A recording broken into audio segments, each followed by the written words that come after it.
Holiday season is upon us, and I'm sure we all know that one person who is impossible to shop for, because whenever they see something they want, they just save up and buy it for themselves. For me, that's Dylan. Big into collectibles from Pokemon to Zelda with quite the variety. I mean, what even is some of this stuff? I don't know. Since I have access to more foundry equipment than the average person, I decided to make something that you can't just readily find on the internet. A mini bronze statue of one of his favorite characters. Since I'm rubbish at 3D modeling, I checked out Thingiverse to see if there were any good Pokemon models, and wow, yeah, this user has a grouping of over 400 Pokemon, and they're all really good. So I'm pretty sure Gengar is his favorite Pokemon. Maybe I should have verified that first, but let's just download it and take a look. So in order to use a traditional two-part sand mold for this, we have to slice it in half and be able to pull both halves from the mold. And unfortunately, it looks like these horns are going to be a little bit of a problem, so let's find something a little bit easier for our first attempt. Something nice and simple, like Ditto. After all, Ditto can be any Pokemon. So let's pull that into Prusa Slicer and get our little Ditto cut in half, and boom, there we go. A couple hours on the printer and some bad camera framing later, and there we have him, a little plastic Ditto. The print quality is pretty good, so we should be able to resolve the eyes and mouth on the final product if we're lucky. Now that the pattern's done, we can start making the mold. Chuck it in the flask, add some talcum powder to ensure the sand doesn't stick to our little guy, and cover him with sand, compacting him thoroughly.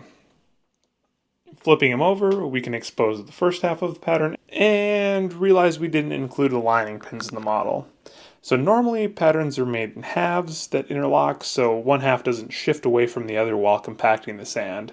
So in our case, getting the two halves of the mold to line up was going to be a little bit of a pain.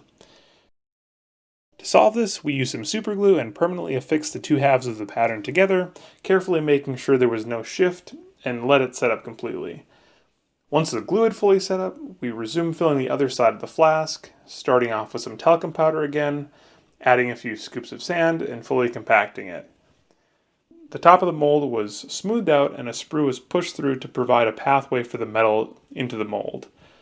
Separating the halves of the flask, we can see the finished mold after our pattern pops out to see us. And it turned out pretty well. You can see the eyes and the mouth right there in the mold, so we're looking good so far.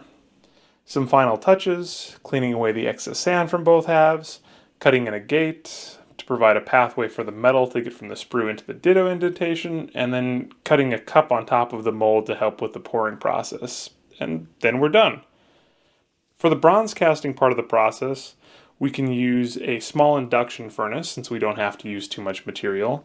The melting point of bronze is about 1000 C or around 1800 Fahrenheit. So this induction furnace is an ideal machine to use to get to these temperatures quickly. All said and done, it took about 15 minutes to go from a cold crucible to having a finished casting, so this is an incredibly convenient tool to have.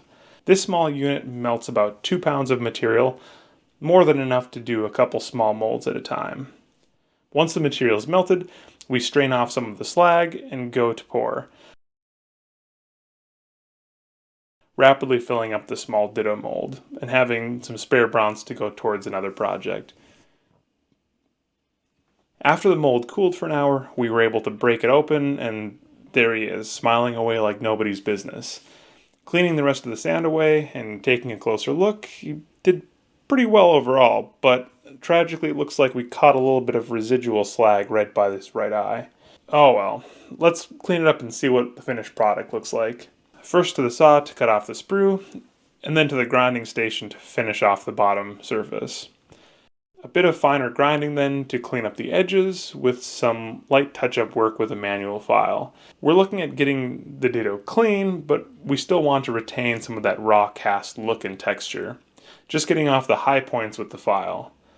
Once that's done, we can head to the polishing wheel to make the bright spots a bit brighter and make sure that the surface is as uniform as possible. And there you have it, a finished Ditto next to his plastic counterpart, a near one-to-one recreation. And overall, I'm really happy with this. It's got a nice weight, and it looks good from pretty much every angle. Let's see what Dylan thinks. Hey Dylan, Merry Christmas. I wonder what it could be.